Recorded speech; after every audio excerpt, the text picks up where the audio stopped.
Hello everybody, I'm Isaiah Arnett. During our time today, I will be discussing why guns are good.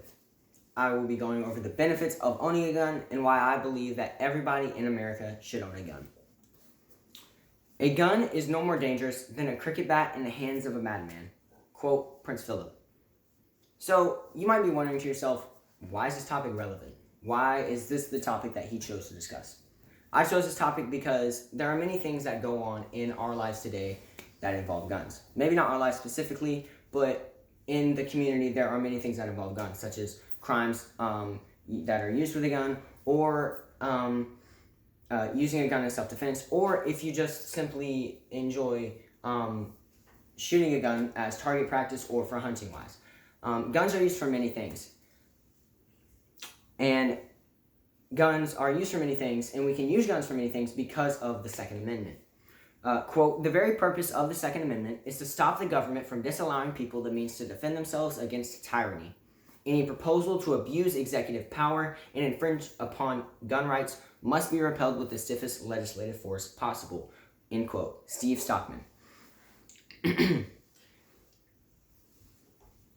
Now moving on to my first point, which is guns are an American right. Guns are an American right because of the Second Amendment, like I've previously said. The Second Amendment makes it an American right to own a gun. Our founding fathers knew that guns would be a big thing in the days to come. They also knew that guns were one of the best freedoms in the world, and they wanted to share that freedom with everybody in America. As Americans, we should take advantage of our right to own a gun, and we should cherish the Second Amendment. The Second Amendment says this, quote, a well-regulated militia being necessary to the security of a free state. The right of the people to keep and bear arms shall not be infringed. Let's break this down a little bit. A well-regulated militia, that's talking about us as Americans, the militia. Being necessary to the security of a free state.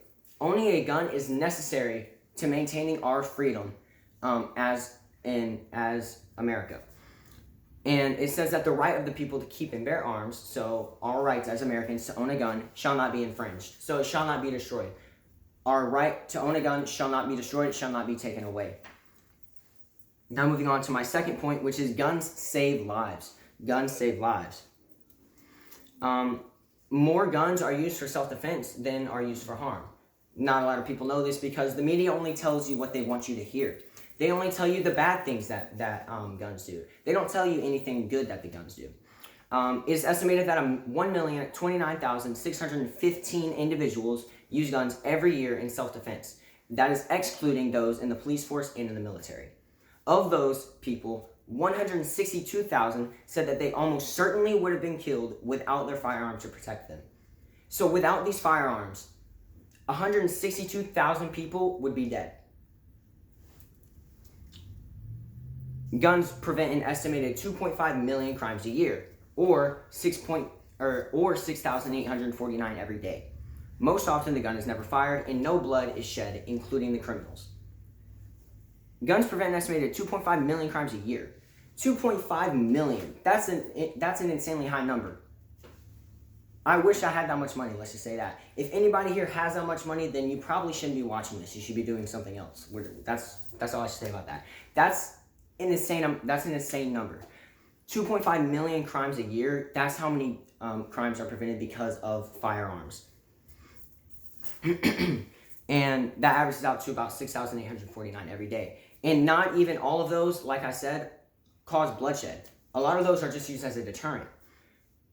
Every year, 400,000 life-threatening violent crimes are prevented using firearms. That's just another statistic that I found. Now, like I said, guns are a deterrent. That's kind of my next little sub-point that I'm about to discuss. 60% of convicted felons admitted that they avoided committing crimes when they knew the victim was armed. That's more than half of felons that admitted that they avoided committing crimes when they knew that the person that they were trying to harm had a gun on them or was armed in some sort of way. They also said that they avoid entering houses where people were at because they were scared of being shot. They had no idea if the person in the house owned a gun or not. They just knew, they just had a little bit of fear. That little bit of fear that, oh, well, they might have a gun. That's caused because of the Second Amendment. They that caused them to not break into that house because they were afraid of being shot. I have another little statistic, or another little true story that talks about how guns saved a life. On November 5th at Genesee County, New York, a 76-year-old man used his shotgun to fend off an armed intruder, potentially saving both his life and the life of his wife. The man responded to a knock on the door during the night, and when he answered it, the intruder forced his way inside of the house and ordered the couple to give them all of their money, or that he was going to kill them. He then ordered the couple to go down to the basement, where the man thought that he was going to kill them. Instead, the man grabbed his loaded shotgun and shot the intruder once in the hip. He then held the intruder at gunpoint for 15 minutes until the police arrived on the scene. Without that firearm, more than likely, the man and his wife would have been killed. That's just one example of how firearms save lives. Now moving on to my next point, which is simply buy a gun. Buy a gun. Guns are a great protection.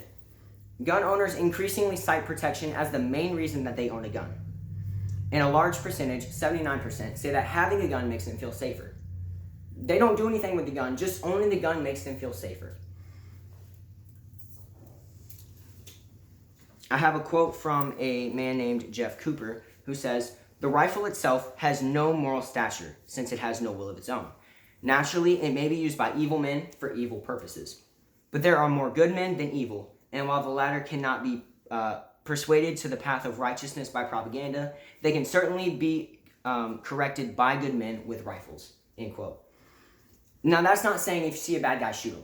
That's not what that's saying. That's saying if something were to happen, let's say somebody broke into your house, like the example that I just gave with the old man. Somebody broke into your house and they had a gun and you didn't. Whether their intention was to kill you or not, more than likely,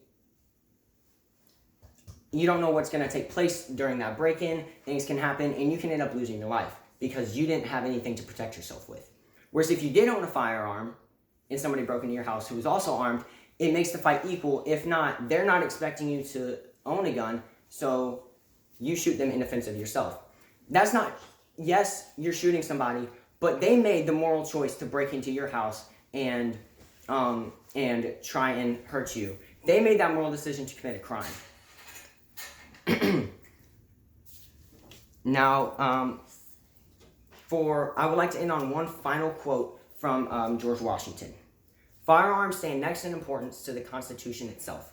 They are the American people's liberty teeth and keystone under independence." Thank you so much for listening, and I strongly encourage you to go and buy a gun.